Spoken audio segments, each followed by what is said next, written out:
ఉత్తరాంధ్రకు గోదావరి నీళ్లు అందిస్తాం.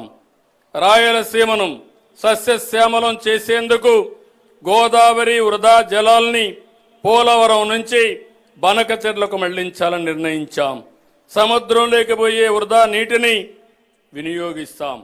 ఈ ప్రాజెక్టుతో ఏ రాష్ట్ర నీటి ప్రయోజనాలకు నష్టం వాటిల్లదు. ఎవరూ అభ్యంతరం చెప్పవలసిన అవసరం లేదు. వరదలు వచ్చినప్పుడు ఎగువ రాష్ట్రాలు నీటిని విడుదల చేస్తే దిగువ రాష్ట్రంగా ఆ నష్టాలను కష్టాలను భరిస్తున్నాం. దిగువ రాష్ట్రంగా అదే వరద నీటిని వాడుకుంటామంటే అభ్యంతరాలు ఎందుకని అడుగుతున్నా. వరదను భరించాలి కానీ వరద నీటితో ప్రయోజనం పొందకూడదంటే ఇది ఏ విధంగా మంచిదో ఆలోచించమని విజ్ఞప్తి చేస్తున్నా. తెలంగాణకు రావాల్సిన వాటాను సాధించి ఎవరి ఒత్తిడికి లొంగేది లేదు, ఎవరి ఆరోపణలకు బెదిరే నీరు. ఈరోజు తెలంగాణ ప్రజల హక్కులను సాధించడంలో వెనుదిరిగి చూసేది లేదు, ఎవరికి భయపడేది లేదు. ప్రభుత్వం ఈ విషయంలో వ్యూహాత్మకంగా వ్యవహరించడమే కాదు, ఎత్తుగడలతో నిర్ణయం తీసుకుంటుంది.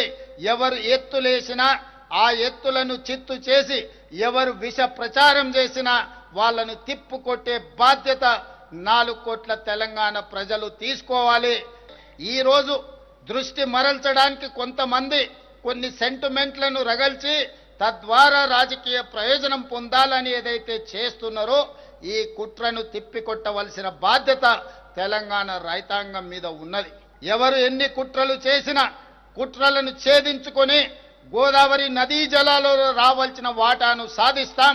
కృష్ణా నదీ జలాలలో పూర్తి చేయవలసిన ఎస్ఎల్బిసి, పాలమూరు, రంగారెడ్డి ఎత్తిపోతల పథకం లాంటి డిండి లాంటి పథకాలను పూర్తి చేసి దేశానికే ఆదర్శంగా నిలబడే విధంగా తెలంగాణ రాష్ట్రంలో పరిపాలనను అందించి ఈ దేశానికే తెలంగాణ ఒక రోల్ మోడల్గా ఈ దేశంలో నెంబర్ 1 రాష్ట్రంగా తెలంగాణ రాష్ట్రాన్ని తీర్చిదిద్దే బాధ్యత ప్రజా ప్రభుత్వం తీసుకుంటుందని మీ అందరికీ తెలియజేస్తున్నాను మిత్రులారా.